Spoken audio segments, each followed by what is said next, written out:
Oui, il faut se replonger suite à la déception, il faut se replonger dans le championnat, oui, donc on a à cœur de bien figurer sur cette fin de championnat et d'essayer d'accrocher cette place qualificative. Donc même si la déception du quart de finale est toujours présente parce que c'est jamais agréable d'être sorti d'une compétition. Malheureux vaincu dans l'optique de la qualification, tous les points vont compter jusqu'au bout et il me semble que Toulon a un peu plus de points que nous, donc a peut-être un peu plus de marge de manœuvre que la nôtre, ou en tout cas que nous. C'est un match comme les derniers et c'est cette période qui est un peu comme ça, à savoir que chaque point laissé est un point en moins pour la qualification. Donc il sera important au même titre que celui du Racing en suivant, puisque ces deux-là nous donneront le... Il y a des comparaisons évidentes avec une fulgurance d'un côté et peut-être un club qui s'inscrit un peu plus dans la durée nous concernant, mais la, même sur les saisons, je crois que les 5 points qui nous séparent, c'est les 5 points qui sont venus chercher ici. Le reste du temps, on a quasiment des saisons un peu similaires avec, oui, un passage évident et qu'on répète et qu'on assène de transition. Mais le passage de transition, il est surtout que des grands joueurs ou que des gros joueurs avec énormément de titrés et qui ont permis aux clubs respectifs de gagner beaucoup, ou sont en fin, ou vont terminer, ou ont terminé. Et donc oui, de ce fait, c'est assez similaire sur les parcours, même si les modèles économiques, les modèles de gestion sportive, les modèles de recrutement, etc. sont totalement différents. Mais oui, on a toujours eu dans l'histoire du rugby, on va dire professionnel et moderne, des parcours qui se ressemblaient, malgré, encore une fois, deux philosophies complètement différentes. On encaisse beaucoup de coups, on attend très souvent en tout cas je ne sais pas si c'est un état de révolte ou un phénomène de rebond, mais oui, on attend toujours cette réaction positive dans le résultat, parce que dans les comportements, il n'y a pas en tout cas, il n'y a pas de joueurs qui capitulent de manière totale, donc ça c'est le plus important. Après, vous savez tous que les spirales négatives sont aussi difficiles à endiguer, parce que le moral, la confiance, le mental sont des éléments importants. Et quand viennent s'ajouter à ça des blessures, des absences, des manques de réussite, bah c'est évidemment pour le coup tout le monde qui peut douter. Mais après, ce groupe a autre chose dans le fût que ce qu'il a montré ces derniers temps, même si, encore une fois, à la 74e minute, on était à 24-16 au Munster et qu'on venait de posséder le ballon pendant 10-15 minutes, mais la différence majeure, elle se fait sur la discipline et le réalisme d'une équipe d'un côté et de celle qui ne remplit pas les standards à ce niveau-là et qui, lorsqu'elle a 4 occasions, n'en marque pas, et quand le Munster en a 4 et en marque 2. C'est pas une histoire de calcul. Vous savez tous qu'il y a des points en suspens liés à pas mal de matchs rejoués, grèves, petits soucis de classement, etc., etc. Et donc à partir de là, on a beaucoup de... Il y a plein d'éléments qui vont rentrer en compte. On sait assez de manière rationnelle que les qualifications se jouent à peu près d'année en année aux alentours de 160 et quelques points. L'homogénéité de ce championnat ne dérogera pas à cette règle-là. Et donc les calculs sont assez simples sur le nombre de points à réaliser et à trouver lors de ces 4 matchs. On en a laissé beaucoup. Toujours est-il qu'on sait que sans raisonnablement 3 victoires, on ne sera pas dans la course. Donc il reste 4 matchs. Mais si on prend les 6-7 derniers matchs, ça nous paraît très compliqué. Si on prend ceux avant cette période internationale, on peut se dire que c'est pas infaisable.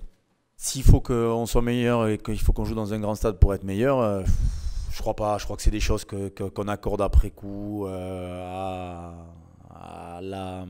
surmédiatisation de notre sport où il faut trouver des raisons à tout et des phénomènes à tout.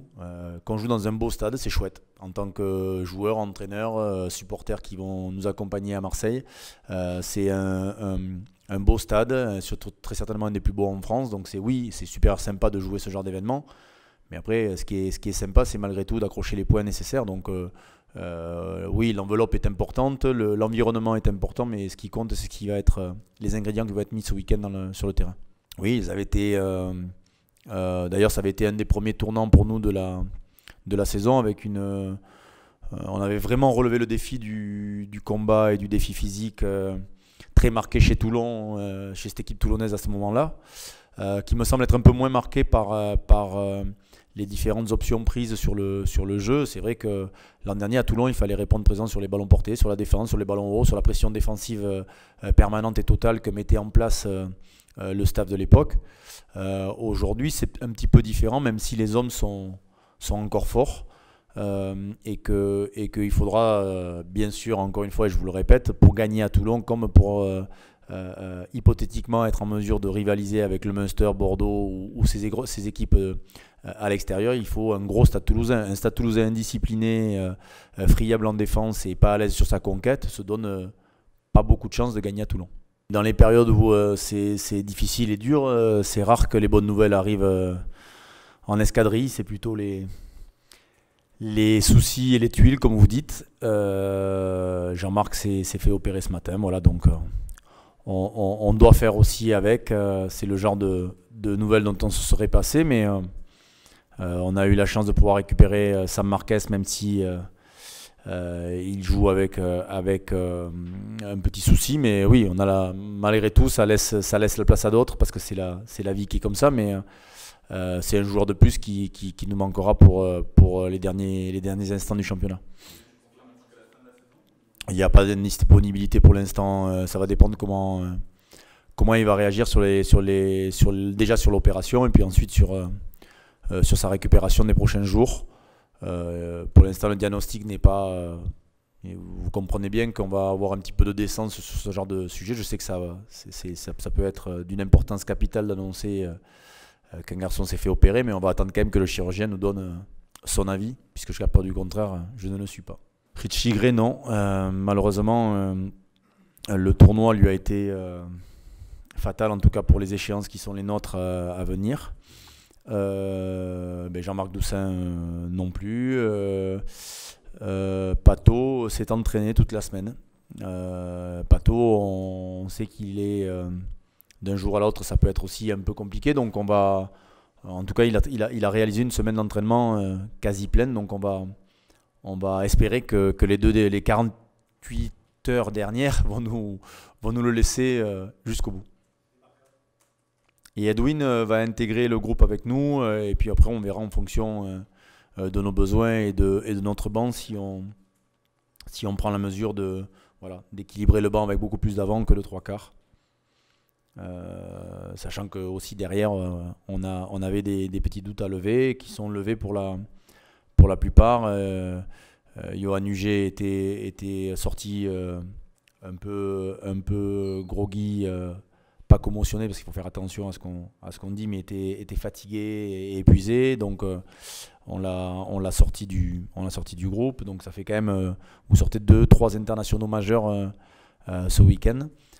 Que sont Doussin, Huget et Richie Gray. Et puis bien sûr il y a les autres qui les blessés de longue date. Christopher Tolofo a repris la course. On essaye de faire mais ça c'est le lot encore une fois de toutes les équipes qui ont leur lot de blessures et de pépins. Yann David a eu l'autorisation par la fédération du comité dédié au protocole commotion de reprendre l'activité dimanche. Gillian s'est entraîné quasi normalement cette semaine, mais a toujours des petits soucis, mais il postule, même s'il n'est pas au meilleur de sa forme, il postule.